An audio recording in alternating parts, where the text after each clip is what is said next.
Hello, my name is Prime, and welcome back to this episode of ATS Showcases, and today we are here in the Dallas-Fort Worth area, actually at the airport, going up to Wichita Falls, and we're hauling this large transformer today on this massive ownable lowboy trailer, hauling it with basically the top-of-the-line Western Star 49X. It's been quite a while since I've driven this truck, so I decided, well, let's come back to it and give it a go. And this 49X is powered by a Cummins X15 engine, that being a 605 horsepower variant, with the sounds coming from the engine and transmission compilation mod.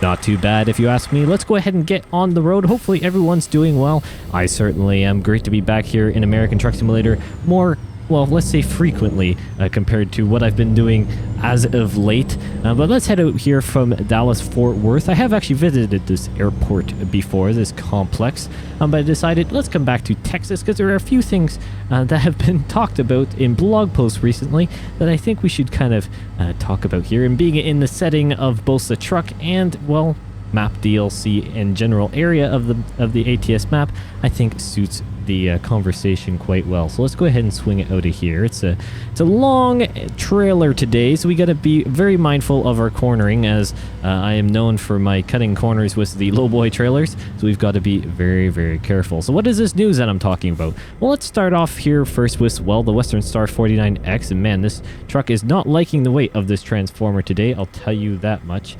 Let's go ahead. Oh, security check in progress. We are waiting. There we go, game. Let's go ahead, pull out of here. Come on, you can do it. It's not using first gear, which is something I'm finding interesting. That could be an issue though, just with the engine / transmission setup of the truck. Don't worry about that. This is of course a modded video today, so keep that in mind. You shouldn't have to be concerned in terms of, well, if you're going to do it non-modded, and just keep that in mind. If you are running mods, sometimes things won't work out the way you may expect it to.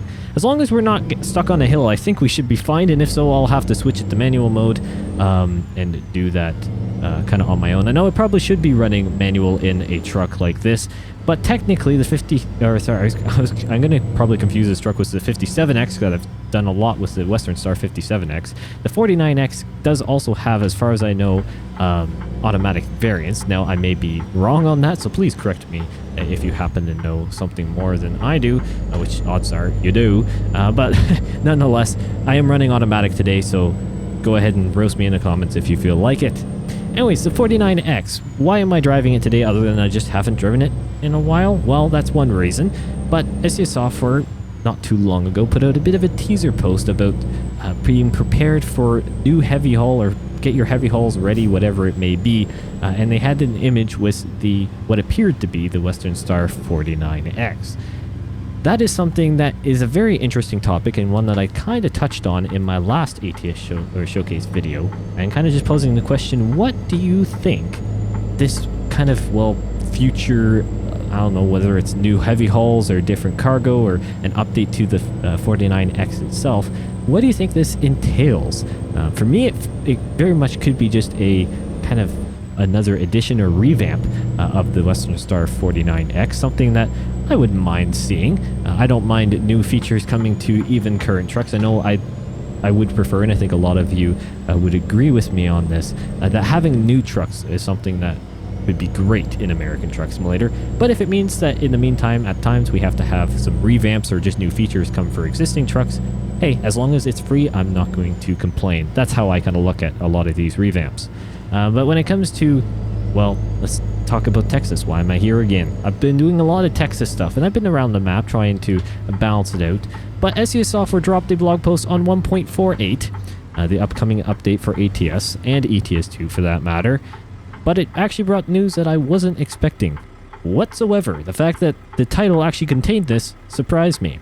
It was quite literally Texas update in American Truck Simulator update 1.48 or somewhere along that line. I was not expecting any form of revamp or new features coming to Texas at all. I mean, I think there had been a little bit of chatter about it. Nothing, that I thought was going to be more serious or right away. The fact that in 1.48 we're already getting new features for Texas, I mean, again, I'm not going to complain whatsoever. In my eyes, that's quite fantastic, but it is definitely a surprise considering how new the Texas DLC is and that we're still waiting on Oklahoma and Kansas. So that was definitely a surprise, but it does bring quite a few new things. A bunch of different settlements that we can drive through, albeit you can't deliver to those areas, but still they're beautiful areas indeed. There were, I believe, 5 in the blog post. I did Prime News on it, and it's actually doing very well. So on a side note, thank you guys so much for the support. But check out that video and or the blog post itself for some of the extra details that I may be just forgetting at this point. I do try and remember a lot of stuff when it comes to the news, and there's a lot of details I try and cram in this little Prime Simulation brain here, but sometimes I can't recall everything, so please excuse that. But in Texas, this update, I'm going to call it the Texas update in 1.48, besides the settlements, there's also a new city, which is Texarkana. I'm pretty sure I'm pronouncing that correctly. If not, please let me know. As far as I know, it's Texarkana, and that will be a new city that we can haul things to and from. There's also going to be a new construction pit, which is just a different type of, well, basically delivery and kind of, well, as far as I know, also haul from point. So not just a delivery point, it's also a pick up jobs from that area. So it's going to be just another construction site pretty much. But it's a very interesting layout as well. It's going to be kind of cool to go into the ground in a weird sense in American Truck Simulator. Normally we're just used to being on the level surface or whatever, not actually being sunken into the ground a little bit. So that's interesting in its own sense, but there's also a few other things. Plenty of new roadway apparently being added as well. Roughly, well, basically equivalent, according to the blog post, of 500 real miles in-game, obviously, being added to this DLC. And I should note, I'll clarify this now, if you own the Texas DLC, this is completely free to you. And if you don't own the Texas DLC, you'll just get the rest of 1.48. Anything that's not DLC specific, you'll get anyways, it's all free. And if you choose to pick up the Texas DLC in the future, this will be part of that. Don't worry about it. You're not going to miss out if you're not going to miss out on it if you don't own Texas already. But I think a lot of players do own Texas, just going off of the general hype that was for it, and from what a lot of, at least the viewers on the videos I happen to see in comments, it seems like a lot of you do own Texas, but I know not everyone. I can't throw everyone in that, and it was definitely more on the costly side, shall we say, for some of the recent DLCs, but I wouldn't be surprised if it starts coming on sale soon for those who are looking for a bargain. So keep an eye out on the Steam wishlist for that if you're interested. Nonetheless, the 1.48 update for ATS is seeming like it's going to be a good one. Obviously, again, I keep saying it, really hoping this is a precursor for Oklahoma and or Kansas, whatever happens there. It just feels like Oklahoma is basically feet, if you were imagining it just in front of you. You're just trying to grab it at this point. SE Software keeps kind of just feeding us little bits of blog posts, and we just want a release date or something. Just we need to know a bit more here. I know that sounds bad of me to say, but for the size of Oklahoma, given the other states around it and the past ones we've had, I think the community, and I'm speaking for myself here as well, was just really hoping that it would come a little bit faster in comparison, because there was a large gap in terms of the Texas development there. And I know there were other states that came between it, even though there was confirmation of Texas, whatever. Still, Oklahoma isn't that large, and who knows, maybe their SE Software is planning a master game here and going to be doing a combination DLC, and we'll be just all happy with 2 new states, for example, if Oklahoma and Kansas came all in one. Unfortunately, we don't know, at least as of myself recording this video, what is going to happen, and we just gotta hope for the best. Hope for the best indeed.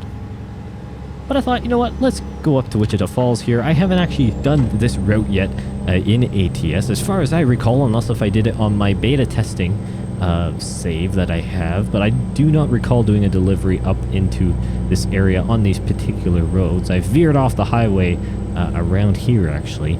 So I think I've gone to Wichita Falls before. I've just never actually...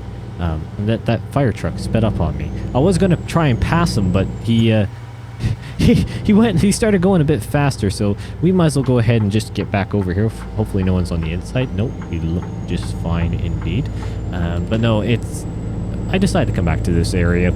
Great to be in Texas, besides the fact I just wanted to tie a few things in for the sake of the commentary and what you're seeing on screen. A little bit of content creation magic on that one. But no, it's nice to be back over here, and decided to run the engine mods once again. Has been something that, well, we just needed again here. After the Volvo release, I wanted to give the built-in engine sounds a bit of a fighting chance with the Volvo V&Ls. I know that sounds like a bit harsh on SES Software and their sound design team. They do a great job. But the sound mods are something that I can't honestly compare many things to. They are just too good in many comparisons, and they kind of stand in their own lane in many ways, compared, especially for the other trucks in ATS. Some of the newer ones that SES Software releases are actually quite good, and there's some sound tweak mods, but there's not necessarily full-on reworks of some of the engines because they're getting better. But for some of the older trucks that, in particular the Cummins engines, let's be fair, Cummins engines have taken a bit of a hit, even Detroit as well. Some of the sounds haven't really been touched as much, and if they are touched, they're for specific models, not across the board. So this is where a mod like the engine and transmission compilation mod comes in handy. And if you haven't checked it out yet, I would highly check it out on the Steam Workshop.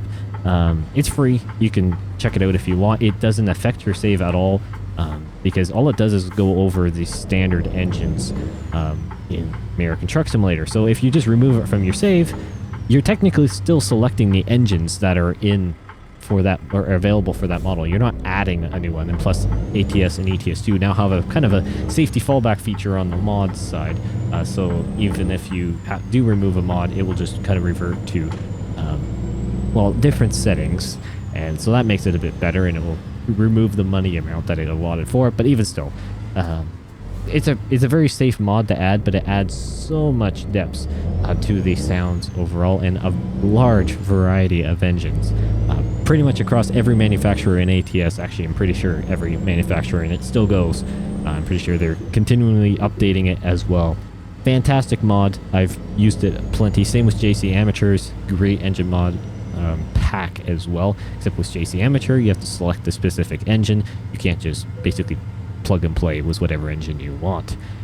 We're at the delivery point. Fantastic. And the nice thing about these heavy hauls is I don't have to try and reverse, even though I don't like the fact that sometimes it's a little bit of an easy way to go.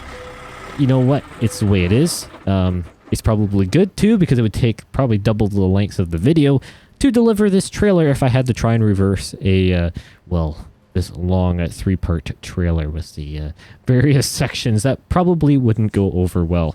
Thank you guys so much for watching. Great episode. Great to be back here in ATS and doing more consistent videos again, and great to be back recording once again. Great truck, great sound mod, and I really look forward to seeing what happens in 1.48 here in Texas, and of course with whatever this Western Star heavy haul teaser will be. I will most definitely be covering both of those things plus much more, so keep an eye out here on the channel for all that good stuff. Once again, thank you guys so much for watching, and I'll see you in the next one.